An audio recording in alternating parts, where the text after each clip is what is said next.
I was a kid, I was sure I was going to jail. I was sure. I'm like, oh my God, for sure I'm going to jail. Like, that's not what I should be dreaming of. For whatever reason, I had a very close grandmother, my hubby, who helped me. And everyone needs to have like a role model like that. And to know that they can do it, because it's amazing, honestly. It's amazing that we're here.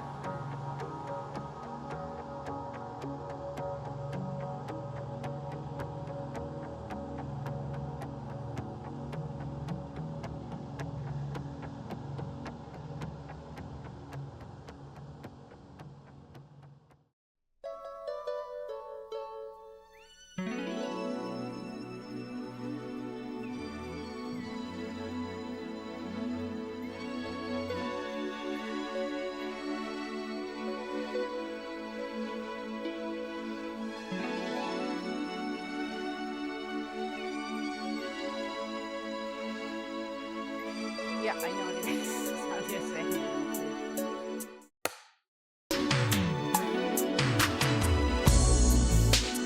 Mentors. Married 2 acts early.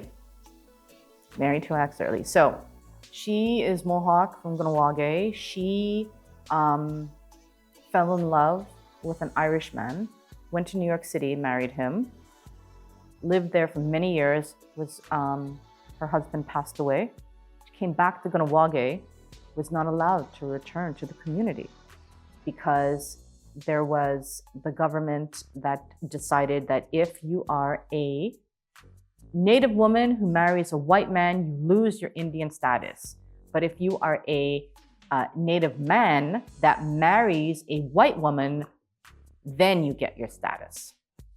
So there's all these white people that have Indian status and all the benefits of having Indian status, but all the Native women that married out are not allowed to be back in the community, and their children aren't allowed to get status. They don't get the $5 a year or going to school or anything like that. It took her 20 years to fight, right? So she and another group of Indigenous women from all over Canada got together and said, this is unfair, this is discriminatory, and we need to get our status back. And she fought and fought and fought. The only thing that ended up working after 20 years was she went to the UN. And she said, this is what's happening in Canada. And the UN was like, oh, Canada? Really? You're doing this? Canada was like, oh, so sorry. And then in 1985, they changed the law, Bill C-31. So every Indigenous woman who lost their Indian status got it back. So I met Married 2 Acts Early, and I was like, you're awesome. I want to be like you. I want to change the law. Also, Rena Daibo. She's someone that when I started my career at the Native Women's Shelter, she thought that I would be a great executive director. At the time, I was like frontline, or I don't remember what I was. She's someone that I respect and look, and ask for help whenever I need it. So those are some. I run. I run to the hills and sing my praises to my inner child because she reminds me of the beauty of a rainbow in the rain, the excitement of mud between my toes, the happiness of life's simplicity. She is the first pearl in my ocean. I run to the ocean, where all my tears from years past have collected, knowing that if I blow it a kiss, the least it will do is wave back. And if I'm lucky, my salty sweat from all that I have run from will one day bathe me clean. I know that, I was adopted by a Jewish family. So I have ties to the Jewish community. And, I know that sometimes if I watch a documentary, like I was watching The Reluctant Traveler, right? I don't like to travel either. So we watched that. And Eugene Levy goes to Germany, and he goes to this really high-end cafe. And the waiter says, this used to be a bunk where, the Germans would, kill Jews or something like that. And then the waiter's like, but we believe that this was the wrong thing. And, that's what reconciliation is. I have been talking about doing this PPT in a way for years, because every time it's September 30th and we're doing these marches, Now I do the marches, I organize it, I bring all the people together, and I'm like, why can't we just hand out subpoenas? If I'm led to where I am today in society, there are a lot of pieces, there are a lot of things that needed to happen. So there's a reason and there's a purpose. Everyone has a purpose, right? And that you need to sort of like figure out what it is. And if you're not sure, ask someone. Because like Rena was like, you're an ED. I am? Okay.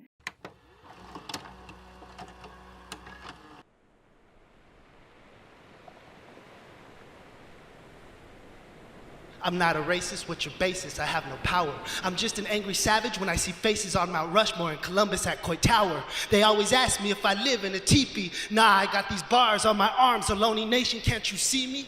Looks like my tribe can't get no federal recognitions. All we get is genocide and tribal divisions. No land, no food, just this concrete reservation. And some of y'all still wondering how I haven't lost my patience? Cause I'm sitting back, dreaming about the end of this occupation.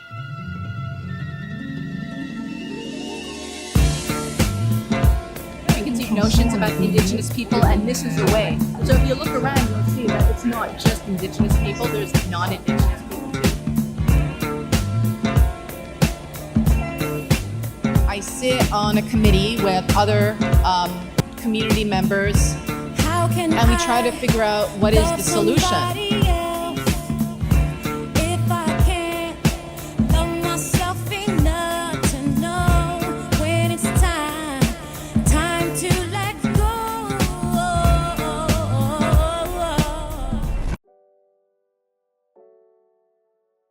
Last year, I got invited to this meeting with Amnesty International. They have an office in Montreal. It's Amnesty International Canada Francophone. The woman who runs Amnesty International, who lives in Paris, came to Montreal, wanted to meet with Indigenous people.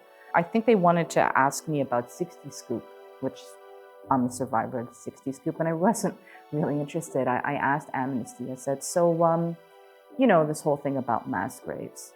I'm like, how do we get our own Nuremberg trial? And she said, well, the closest thing you can have is a permanent people's tribunal. So I was like, hook me up. So what Amnesty did was they wrote a letter to the PPT. Now they are based in Rome and you have to request their services. And they said, yeah, this is a crime against humanity. You would fit into, receiving our services. We wrote a fantastic letter on behalf of the Native Women's Shelter and Amnesty, and they said yes. So now it's like, it's a go. So can you imagine having a permanent people's tribunal? They have not been to Canada often. They have been around for 50 years and have been all over the world and only been to Canada 3 times. So when they come in, we are going to be presenting different types of evidence to them to show that this is an alleged crime against humanity. And when we show all the evidence, then they will make their judgment. And when they make their judgment that it truly is, hopefully, crimes against humanity, then I think that's going to change things. I hope it's going to change things. I think that, like in the spirit of idle no more, we are always waiting for someone to do something. I think that since Murray Sinclair passed away and his dying wish being somebody do something about, implementing the rest of the TRCs, it's not us that has to do it. It's the government that has to do it. How do you make the government do their job? How do you make them honor their treaties? How do you do it? Let's try this PPT and see if that works.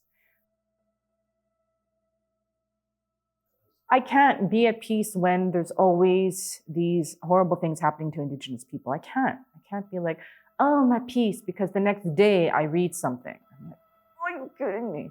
Right? Like every day there's something. I think I have moments, when I'm with my kids or from my boyfriend or whatever, like there are moments. I think what I do is I take those discoveries of injustice and I channel it and I turn it into something different. Like, whether it's a march or whether it's a PPT or whether it's creating a new program or starting a new building or whatever. I think that's, that's what motivates me. I become like an accomplishment junkie. Like when people say no to me, I'm like, you said no? Watch what I'm gonna do now, right? Just try it.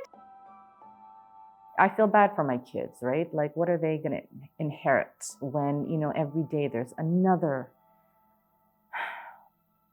it's like in the last couple of months, there's been 10 Indigenous people that were shot by the RCMP. That just continues. That number seems to grow. No one's ever held accountable.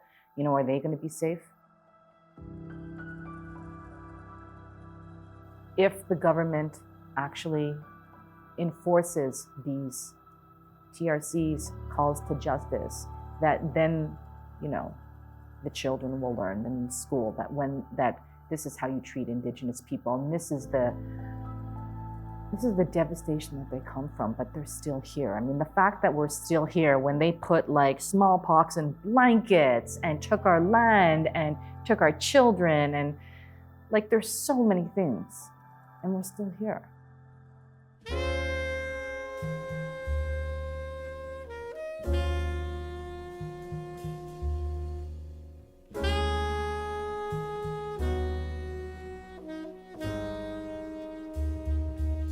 I have zero control on how I'm going to be remembered.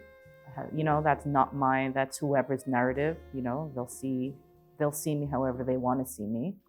What I hope for the Native Women's Shelter, I hope to be out of business.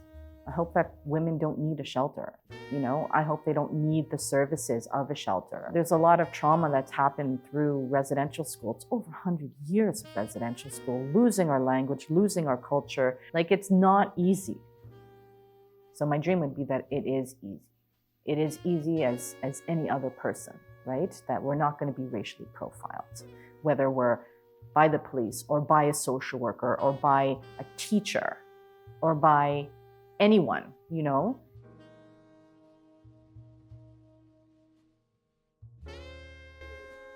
Oh no, it's a surprise. It's all on this side? Oh, Nkosi. Oh! What is Nkosi? Vicky. It's funny because my phone always says, when I ask it to call, it says calling Nkosi. And Nkosi makes me think of a body of water.